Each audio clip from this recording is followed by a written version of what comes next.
জুলাই সনদ নিয়ে অনেক ধরনের আলোচনা হচ্ছে, এক ধরনের ঐক্যমত্যে পৌঁছানো গেছে, কিছু কিছু বিষয়ে ডিসেন্ট রয়েছে বিএনপি সহ কিছু দলের। সব মিলিয়ে বাস্তবায়ন প্রক্রিয়াটা আসলে কি হবে, নির্বাচনের পরে যে দল নির্বাচিত হবে তাদের ওপর আসলে কতটুকু ছেড়ে রাখা যাচ্ছে এখন, আর কতটুকু এর আগে বাস্তবায়ন সম্ভব? ধন্যবাদ। প্রথম কথা হচ্ছে যে জুলাই সনদটা খসড়াটা তৈরি হয়ে গেছে, এটা একটা ভালো দিক। আমাদের কাছে পাঠিয়েছে গতকালকে আজকে মিলায়ে দলগুলোর কাছে। এটাকে আমরা অবশ্যই স্বাগত জানাই সরকারের এই কাজগুলোকে, এবং কমিশন যে কাজগুলো করেছে এখানে আন্তরিকতা, পরিশ্রম, নিষ্ঠায় যথেষ্ট পরিমাণ আমরা ইতিবাচকতা দেখেছি। এবং ছাড় দিয়ে কিভাবে নেগোশিয়েট করতে হয় পার্টিগুলোর মধ্যে, সেগুলোর যে মানে ভেরি প্রফেশনাল নেগোশিয়েটের যে সেটেলমেন্ট করবার যে স্কিল, সেগুলো আমরা প্রতিদিন সেখানে নোটিস করেছি। অত পুরো টিমকেই আমরা ধন্যবাদ জানাই এবং তাদের এই কাজকে আমরা অ্যাপ্রিসিয়েট করছি। যেদিন প্রায় শেষের দিকগুলোতে কিন্তু একটা এজেন্ডা আমরা তখন এজেন্ডাভুক্ত করে আলোচনা করবার জন্য বারবার বলছিলাম, সেটা হচ্ছে বাস্তবায়নের পদ্ধতি নিয়ে কথা বলা দরকার। তো ওনারা বলছেন যে বাস্তবায়নের একটা প্রস্তাব ওনারা দিবেন। এক দুদিন পরে হঠাৎ করে দেখলাম যে তারা একটা প্রস্তাব দিচ্ছে ওখানে যে নির্বাচিত সংসদ এসে 2 বছরের মধ্যে এগুলো বাস্তবায়ন করবে এরকম, এবং এটা একটা অঙ্গীকার নামার মধ্যে থাকবে। তা আমরা ওটা অনেকেই প্রতিবাদ করেছি, মানে অফিসিয়ালি না, বাট আমরা ইন্টারনালি বিভিন্ন জায়গাতে ওনাদেরকে বলেছি, কমিশনের মধ্যেও বলেছি যে এটা আসলে অ্যাকসেপ্টেবল না, এবং এটার এখানেই এজেন্ডাভুক্ত করে বাস্তবায়নের পদ্ধতি এবং লিগ্যাল স্ট্যাটাস দুইটা বিষয় একসাথে আলোচনা করতে হবে। এখানে ইটস এ ভেরি ইম্পর্টেন্ট জায়গা, কারণ যে ডকুমেন্টের হিস্টোরিক্যাল লিগ্যাল স্ট্যাটাস থাকবে না, সেই ডকুমেন্টটাকে আন্ডু করে দিতে পারবে যে কেউ, কোর্টও পারবে, সংসদও পারবে। অতএব এখানে ঐক্যমতের ভিত্তিতে একটা লিগ্যাল স্ট্যাটাস এটাতে দিতে হবে, যে to the context of the constitutional provisions কী হবে এটাকে, whether the constitution should be bound to interpret the provisions of the July Charter in accordance with it or independently of it, কীভাবে পারবে। তো সেই জায়গাতে আমরা বারবার বলেছি যে এই জায়গাটা আলোচনা না হলে যেটা হবে, আপনারা যেগুলো একমত হচ্ছেন, এই একমত হওয়াগুলো পরবর্তীতে দেখা যাবে যে মানে অনেক দলই এটা স্বাক্ষর করবে না। কিন্তু এমন কোনো আইনি দলিল করা কি সম্ভব বর্তমান প্রেক্ষাপটে, যেটা আসলে সংবিধানের উপরেও কার্যকর হবে? সম্ভব। এক্সাম্পল দিই, প্রথম এক্সাম্পল হচ্ছে আমাদের ঘোষণাপত্র, মুক্তিযুদ্ধের ঘোষণাপত্র। সেটা কারা করেছে, কোন স্ট্যাটাস দিয়ে তারা করেছে? তারা তো এলএফের অধীনে নির্বাচিত সংসদ সদস্য ছিলেন। পাকিস্তানের সার্বভৌমত্ব, অখণ্ডতা বজায় রাখবার জন্য তারা ওয়াদাবদ্ধ ছিলেন নির্বাচনের আগে, এরকম এমপি হবেন তারা। তো সেই মানুষগুলো মিলে একটা ঘোষণাপত্র বানিয়েছে, যার উপর তারা একটা যুদ্ধ চাপিয়ে দিয়েছে জাতির উপরে। একটা জনযুদ্ধ হয়েছে। তো কিসের ম্যান্ডেট ছিল? ওই কাগজটা ছিল অফিসিয়াল ম্যান্ডেট, এবং জনগণ এই ম্যান্ডেটের উপরে ভিত্তি করে যুদ্ধ করেছে।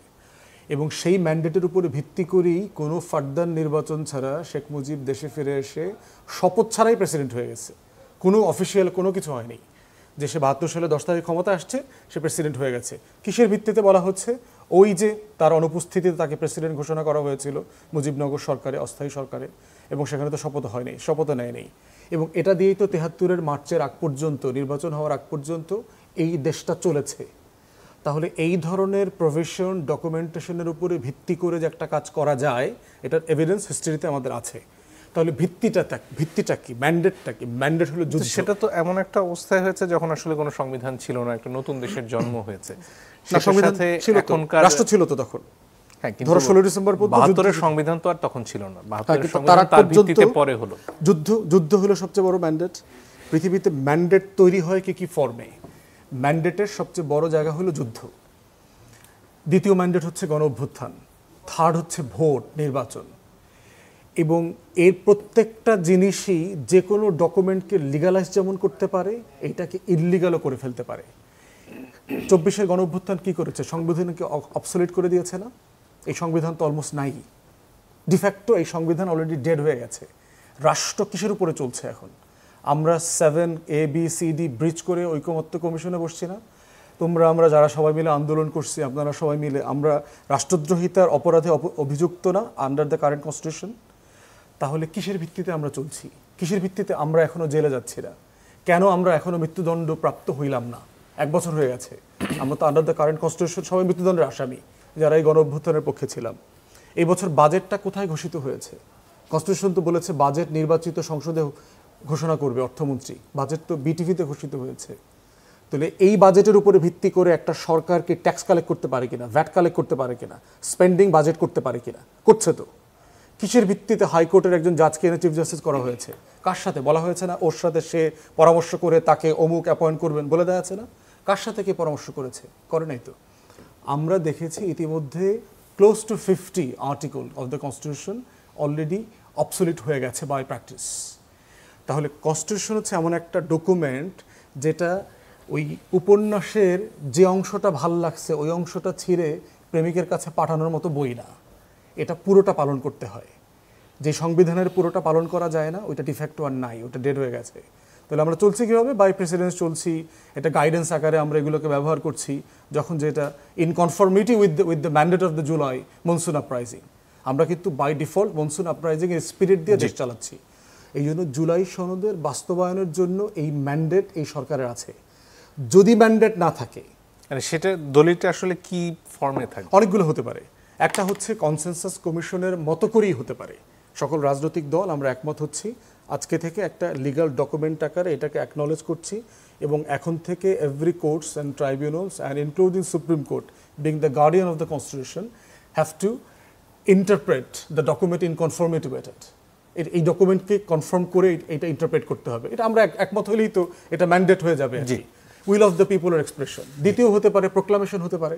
অন্তর্বর্তীকালীন সরকার প্রধান এটা প্রোক্লেম করতে পারে কনসেনসাস নিয়ে অংশীজনের সাথে, প্রোক্লামেশন করে ফেলা যাবে। শহীদ প্রেসিডেন্ট প্রোক্লামেশন করেছেন, এর আগে ফরমান করেছেন।